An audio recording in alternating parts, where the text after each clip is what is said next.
খুবই আড়াআড়ি লোকের হাতে দায়িত্ব দেওয়া হয়েছে বলে আমার ধারণা।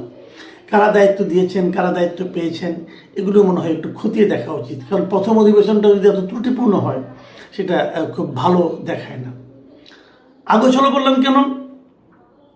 সংসদ যখন শুরু হয়, নতুন যখন একটা সংসদ শুরু হয়, প্রথাটা হচ্ছে যে বিগত সংসদে, মানে এর আগে যে সংসদ ছিল সেই সংসদে যিনি স্পিকার থাকেন তার সভাপতিত্বেই অধিবেশনটা শুরু হয় এবং তারপর ওনার সভাপতিত্বে স্পিকার এবং ডেপুটি স্পিকার নির্বাচিত হয় এবং তারপর ডেপুটি স্পিকার এবং স্পিকার নির্বাচিত হওয়ার পর ওনারা রাষ্ট্রপতির কাছে শপথ নেওয়ার পর ওনারা দায়িত্ব নেন, আগের স্পিকার চলে যান, এটাই নিয়ম। কিন্তু এবার তা করা হয়নি, স্পিকার অথবা ডেপুটি স্পিকারকে দিয়ে সংসদ শুরু করা হয়নি। অথচ বাংলাদেশে স্পিকার কোথায় এটা কেউ জানে না। কেন জানে না? কেউ খোঁজ করেছে? তাকে কি আমন্ত্রণ জানানো হয়েছিল? কেউ বলতে পারবে না। এবং ডেপুটি স্পিকার তো ছিল, উনি হয়তো জেলে ছিলেন, কিন্তু ওনার বিরুদ্ধে উনি কনভিক্টেডও না। তাহলে ওনাদের কাউকে দিয়ে অনুষ্ঠানটা শুরু করলে ভালো হতো, কিন্তু সেটা তারা এই সংসদ করেনি। কেন করেনি আমি বলতে পারবো না, এটা আমি মনে করি চোখে লেগেছে। সমস্যা যেটা হয়েছে এরপরে যে জিনিস হয়েছে, একটা জিনিস এটা বলা উচিত, রাষ্ট্রপতির ভাষণের সময় কিন্তু একটা খুবই ঝামেলাপূর্ণ ঘটনা ঘটেছে, এটাও একটু বলে নিই। রাষ্ট্রপতির নিয়ম হলো রাষ্ট্রপতি একবার সবার শেষে রাষ্ট্রপতি এই সংসদে ভাষণ দেন, এটা নিয়ম, এটা একদম সাংবিধানিক নিয়ম, এটা সংবিধানের মধ্যে লেখা আছে রাষ্ট্রপতি ভাষণ দিবেন। নতুন সংসদের প্রথম অধিবেশনে উনি ভাষণ দিবেন এবং প্রতি বছর যখন অধিবেশন শুরু হবে প্রথম অধিবেশনে রাষ্ট্রপতি একটা ভাষণ দেবেন।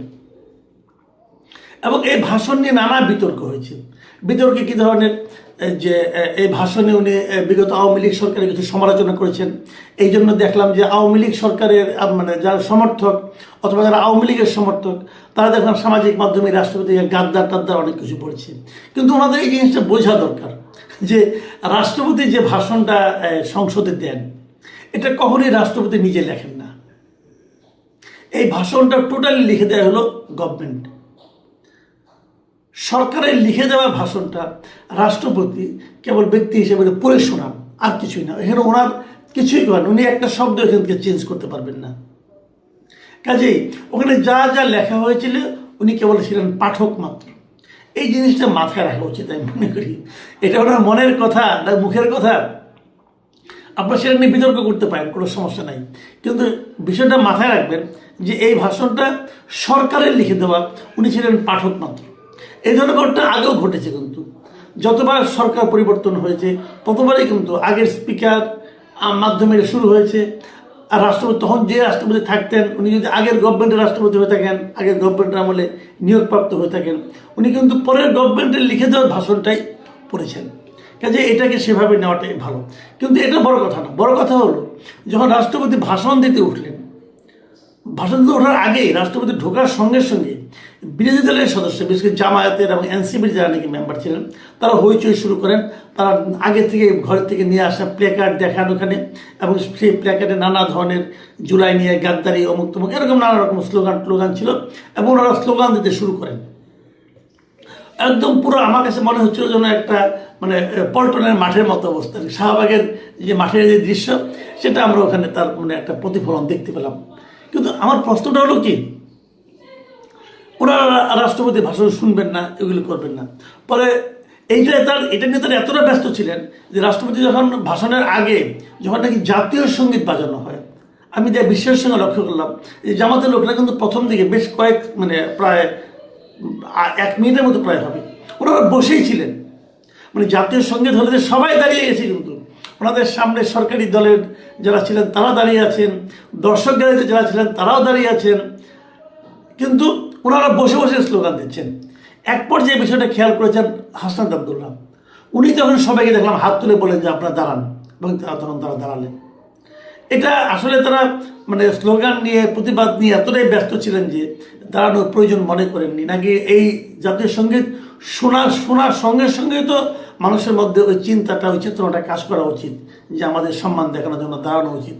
যাই সেটা ওনারা করেনি, ওনারা ওয়ার্কআউট করেছেন। তারপরে আচ্ছা, এই ওয়ার্কআউটের কারণ হিসাবে কিন্তু জামাতের যিনি আমির ডক্টর শফিকুর রহমান, পরে উনি বেরিয়ে উনি 3টা কারণের কথা উল্লেখ করেছেন যে 3 কারণে তারা ওয়ার্কআউট করেছেন। তার প্রথম কারণ হলো যে গত 2024 সালে আন্দোলনের সময় এই যে সরকার এত লোক মেরেছে, এই যে একটা নৃশংস ঘটনা ঘটেছে দেশে, তার উনি কোনো প্রতিবাদ করেননি, শাসক গোষ্ঠীর কাছে প্রেসিডেন্ট হয়ে কোনো প্রতিবাদ করেননি। এই একটা কারণ। দ্বিতীয় কারণ হলো যে উনি বলেছিলেন যে শেখ হাসিনা ওনার কাছে পদত্যাগপত্র দিয়ে গেছেন, পরে আবার আরেকটা পত্রিকার কাছে বলেছিলেন যে উনি পদত্যাগপত্র দেননি, আমার কাছে দিলে পেতাম। একটা কারণ, এটা এই জন্য উনি মিথ্যাবাদী। আর 3 নম্বর কারণ হলো যে তিনি নিজে অর্ডিন্যান্স সই করেছেন যে 12 তারিখে যে নির্বাচনটা হবে ফেব্রুয়ারি, এই নির্বাচনে যারা নির্বাচিত হবেন তারা দুটো কাজ করবেন।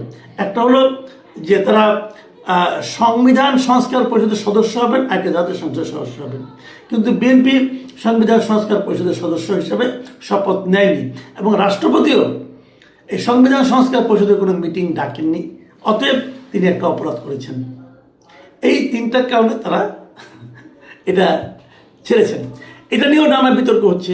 তবে আমি একটা কথা বলি, যে কারণগুলি উনি দেখিয়েছেন সেটা হলো যে উনি যে প্রতিবাদ করেননি রাষ্ট্রপতি হয়ে, আপনি দেখান তো বাংলাদেশে এই যাবৎ কোন সরকারের রাষ্ট্রপতি সেই সরকারের কোনো অপকর্মের, সরকারের কোনো খারাপ কাজের প্রতিবাদ করেছে? করেনি। কেন করেনি? করেনি মানে তার সে প্রতিবাদ করার তো অধিকারই নাই।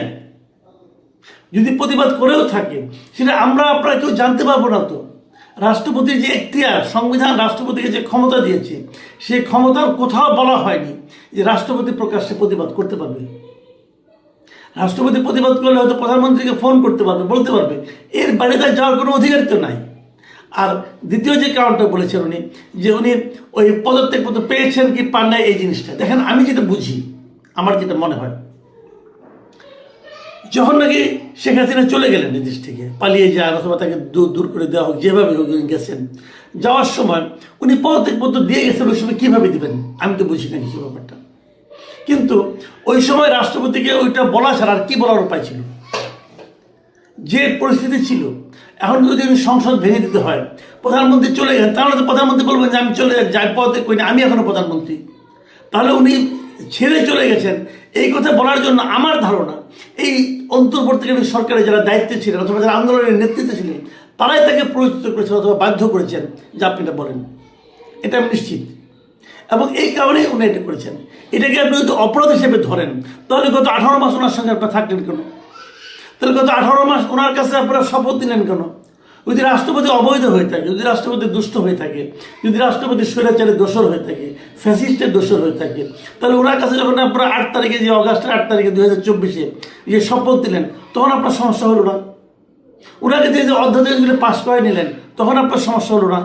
এই যে নির্বাচন করলেন, এই নির্বাচন তো এই রাষ্ট্রপতির আদেশে হয়েছে, তখন সমস্যা হলো না? বললেন না তখন যে এই রাষ্ট্রপতির আদেশে নির্বাচন আমরা করবো না? তখন তো সুরসুর করে নির্বাচনে গেছেন, তখন তো সুরসুর করে যে শপথ নিয়েছেন। কেন? এখন ওনার কথা, ওনার ভাষণ শুনতে আপনাদের সমস্যা কেন? তো এইগুলি হলো, জানেন, এগুলো হলো দ্বিচারিতা। এগুলো কেন করে আমি জানি না। আর এই রাষ্ট্রপতিকে দিয়ে কিন্তু এই সরকার, যে সরকার অনেক আপনার সংশোধন করিয়েছে, অনেক অর্ডিন্যান্স জারি করিয়েছে, এগুলো তো এই সরকার আগে সরকারই করেছে। এবং সেগুলো অর্ডিন্যান্সগুলো কিন্তু আবার পাস করতে হবে। দেখবেন এই পাস করার সময় কিন্তু আবার এই বিরোধী দল কিন্তু খুব সমর্থন করবে, হ্যাঁ এটা পাস করানো দরকার। তো এইভাবে এটা হয় না। আমি যে আলোচনা দিয়ে শেষ করব, সে আলোচনা হলো শোক প্রস্তাব। অনেকগুলি শোক প্রস্তাব এসেছে। এটা হয়, এটাকে রীতি। যখন নাকি সংসদ শুরু হয়, তখন আপনার ওই এর মাঝে আগের এই সময়গুলোতে যারা যারা মারা গেছেন, বিভিন্ন জন বিশিষ্ট ব্যক্তি দেশে অথবা বিদেশে, তাদের ব্যাপারে একটা শোক প্রস্তাব নিতে হয়। এটা একটা রীতি বাংলাদেশের, এটা সব দেশে আছে, সব দেশের সংসদে এটা হয়। এবং যেমন আমাদের খালেদা জিয়া মারা গেল, ওনার মৃত্যুর কারণে কিন্তু ভারতের সংসদে কিন্তু শোক প্রস্তাব নেওয়া হয়েছিল। তো এটা একটা এই রীতিটার অনুসরণ করে শোক প্রস্তাব নেওয়া হয়েছে। অনেকের দেশে বিদেশে অনেকের নামে শোক প্রস্তাব নেওয়া হয়েছে। Very interesting. আমি কয়েকজনের নাম বলি। শোক প্রস্তাবের মধ্যে আমি দেখলাম যেমন আমাদের বেগম খালেদা জিয়ার নাম নেওয়া হয়েছে, ভারতের সাবেক প্রধানমন্ত্রী মনমোহন সিংয়ের নাম নেওয়া হয়েছে, পোপ ফ্রান্সিস, অথবা ইরানের ধর্মীয় নেতা আয়াতুল্লাহ আলী খামেনি, এদের সবার, সাবেক রাষ্ট্রপতি বদরুদ্দোজা চৌধুরী, এরকম সবারই কিন্তু শোক প্রস্তাবে তাদের ব্যাপারে শোক করা নেওয়া হয়েছে প্রস্তাবে। কিন্তু ইন্টারেস্টিং হলো যে এর মধ্যে ঢুকে গেছে মতিউর রহমান নিজামী, দেলোয়ার হোসেন সাইদি, আলী হাসান মোহাম্মদ মুজাহিদ।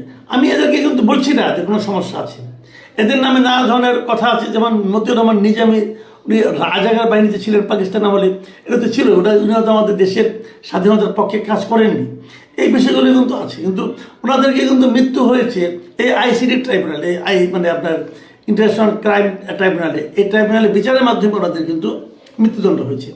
তাহলে সেই বিচারের মাধ্যমে মৃত্যুদণ্ড হওয়ার ব্যক্তির ব্যাপারে যদি আপনি শোক প্রস্তাব গ্রহণ করেন, তখন কিন্তু অবধারিতভাবে একটা প্রসঙ্গ চলে আসে, সেটা হলো এই শোক প্রস্তাব গ্রহণের মাধ্যমে আপনি বলছেন যে বিচারটা ঠিক হয়নি। যদি বিচারটা ঠিক না হয়ে থাকে, তাহলে ওই বিচারটা যারা করেছেন তাদের তো বিচার করা উচিত। সেই কাজটা আপনারা শুরু করতেছেন না কেন? এবং যদি সেই বিচারকের বিচার আপনারা করতে চান, তাহলে কিন্তু আগামীতে কোনো বিচারকই আর বিচার করতে চাইবে না, বলবে আজকে বিচার করব, ক্ষমতা চেঞ্জ হবে, নতুন একদল আসবে, এসে বলবে বিচার ঠিক হয় নাই, অতএব বিচারককে ধরে নিয়ে আসুন। তো এই যে অবস্থাটা, এটা কেন তৈরি হয়েছে? আমি মানি যে আওয়ামী লীগের আমলে তারা বিচার ব্যবস্থাকে একদম ধ্বংস করে দিয়েছিল। তাদের কথা অনুযায়ী বিচার না হলে তারা অন্যরকম ব্যবস্থা নিত, এবং চিফ জাস্টিসের মতো তারা দেশ থেকে বিদায় করে দিয়েছিল, তাদের কথা অনুযায়ী হয়নি বলে। এটা তো আমরা দেখেছি। তো সেটা যদি হয়েও থাকে, বিচারক কোনো নথি স্বীকার করলো, আমার বক্তব্য সেটা, আপনার উপর চাপ আসতে পারে, কিন্তু আপনি একজন লোকের জীবন মরণের ব্যাপারে আপনি কেন নথি স্বীকার করলেন? সেগুলো আবার নতুন কাজের পুনর্মূল্যায়ন করা হোক, এবং এখন যারা বিচার করছেন তাদের বিচারগুলো যেন আগামীতে পুনর্মূল্যায়ন হয়, সেই প্রত্যাশা আমি রাখবো। তাহলে হচ্ছেটা কি আসলে? তাহলে সরকার পাল্টানোর সঙ্গে সঙ্গে বিচার পাল্টে যাবে? এটা তো হওয়া উচিত না। এগুলো নিয়ে আমি মনে করি যে বিচার বিভাগকে সম্পূর্ণভাবে প্রশাসনের বাইরে রাখতে হবে। প্রধানমন্ত্রী চাইবে যেভাবে সেভাবেই বিচার হবে, সেটা তো হওয়া উচিত না। যেটা আমরা অন্তর্বর্তীকালীন সরকারে আমরা দেখেছি যে ডক্টর ইউনূসের চাহিদা অনুযায়ী বিচার হয়েছে, উনি যেটা চেয়েছেন সেটাই হয়েছে বিচারে, ওনার সব মামলা উঠে গেছে। তো এটা তো হওয়া উচিত না। শোক প্রস্তাব নিয়ে যে কথাটা বলে আলোচনা শেষ করতে চাই, এই যে এত এত লোকের আপনারা শোক প্রস্তাব নিয়েছেন, এই সময় দুইজন লোকের নাম আমি বলতেই চাই। একজন হলেন মিস্টার সিরাজুল আলম খান, আমাদের স্বাধীনতা যুদ্ধের রূপকার যে কয়েকজন নাম বলা হয় তাদের মধ্যে উনি একজন ছিলেন। উনি এই সময় মারা গেছেন। ডক্টর জাফরুল্লাহ চৌধুরী, যাকে আপনারা কদিন আগে স্বাধীনতা পুরস্কার দিয়েছেন দ্বিতীয়বারের মতো, মানে এক মুরগি দুইবার জবাই করার মতো। এটা নিয়ে আবার আরেক কাহিনী, যে দেওয়ার পরে তারা আবার আইন চেঞ্জ করেছে, বলেছে যে না, একই লোককে দ্বিতীয়বার দেওয়া যাবে, আগে যখন দিয়েছিল তখন কিন্তু জানতো না। এগুলো আনারিপনা না, যাও, এই আনারিপনা মেনে নিলাম। কিন্তু আমার কথা হলো যে এই দুইটা নাম আপনারা ভুললেন কিভাবে? তার মানে হলো এটাই যে আপনারা আসলে এগুলো খুব গুছিয়ে করেননি কাজগুলো। এই শোক প্রস্তাবে কার কার নাম থাকা উচিত, কার কার নাম থাকা উচিত না, আপনারা গুছিয়ে করেননি। এটা গুছিয়ে করতে পারতেন। আপনারা তো নির্বাচিত হওয়ার পর, দায়িত্ব নেওয়ার পর প্রায় 1 মাস পরে কিন্তু আপনারা সংসদ অধিবেশনে বসেছেন। তো এই 1 মাসে গুছিয়ে নিতে পারতেন না?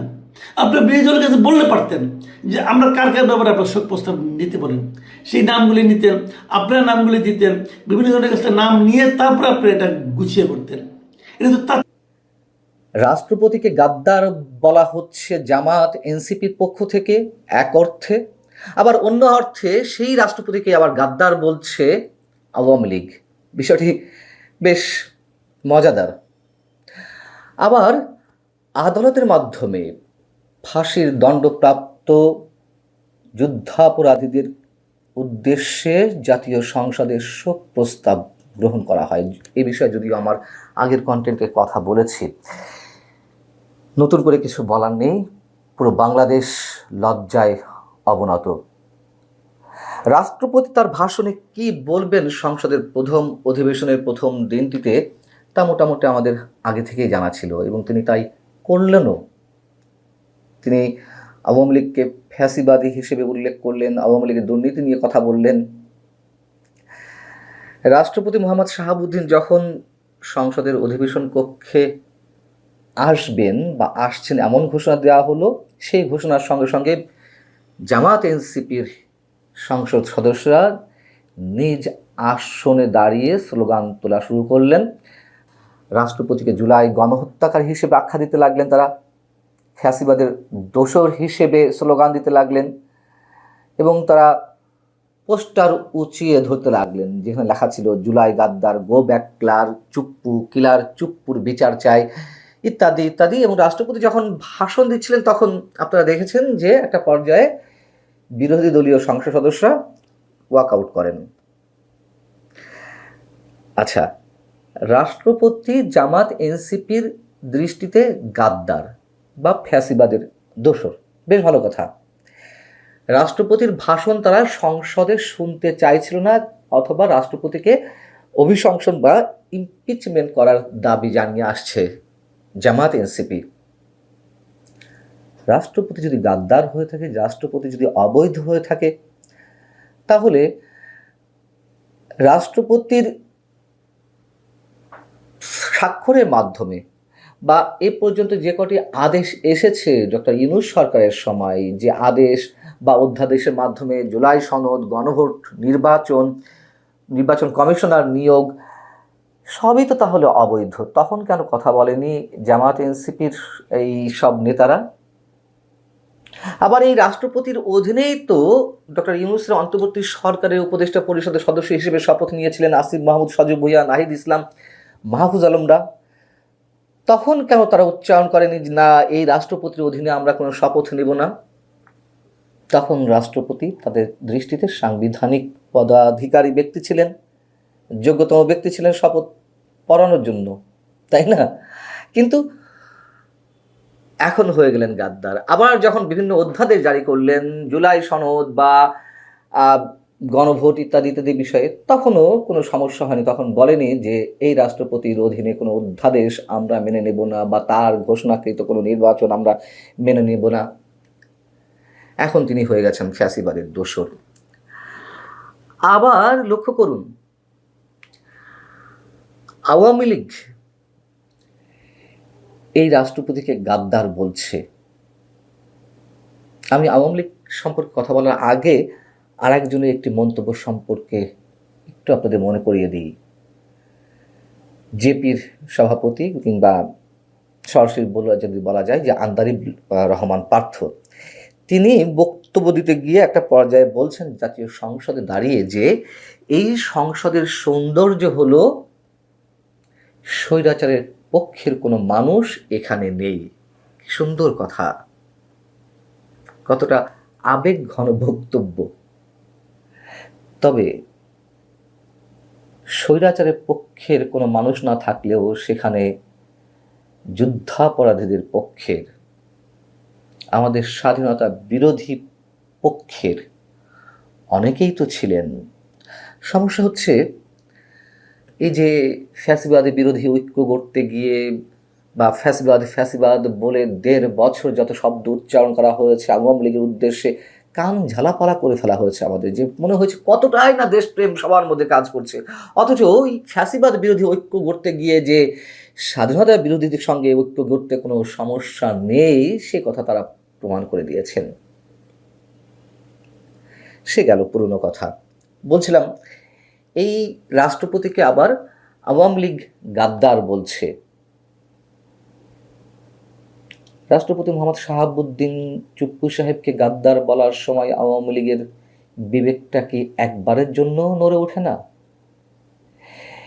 এই রাষ্ট্রপতি শাহাবুদ্দিন চুপ্পুকে যখন নিয়োগ দেওয়া হয় আমাদের মতন কিছু মানুষ তখনই বিরোধিতা করেছিলেন। দুর্নীতি দমন কমিশনার হিসেবে তার বিরুদ্ধে দুর্নীতির অনেক ধরনের অভিযোগ ছিল, অথবা সরাসরি বললে তাকে যখন রাষ্ট্রপতি হিসেবে নিয়োগ দেওয়া হয় সেই মুহূর্তে আওয়ামী লীগের আরও অনেক বেশি যোগ্যতা সম্পন্ন মানুষ ছিলেন। তাদেরকে রাষ্ট্রপতি হিসেবে নিয়োগ না দিয়ে শেখ হাসিনা শুধুমাত্র অনুগত দাস হিসেবে মোহাম্মদ শাহাবুদ্দিনকে নিয়োগ দিয়েছিলেন। সে কথা তো আমরা ভুলে যাইনি।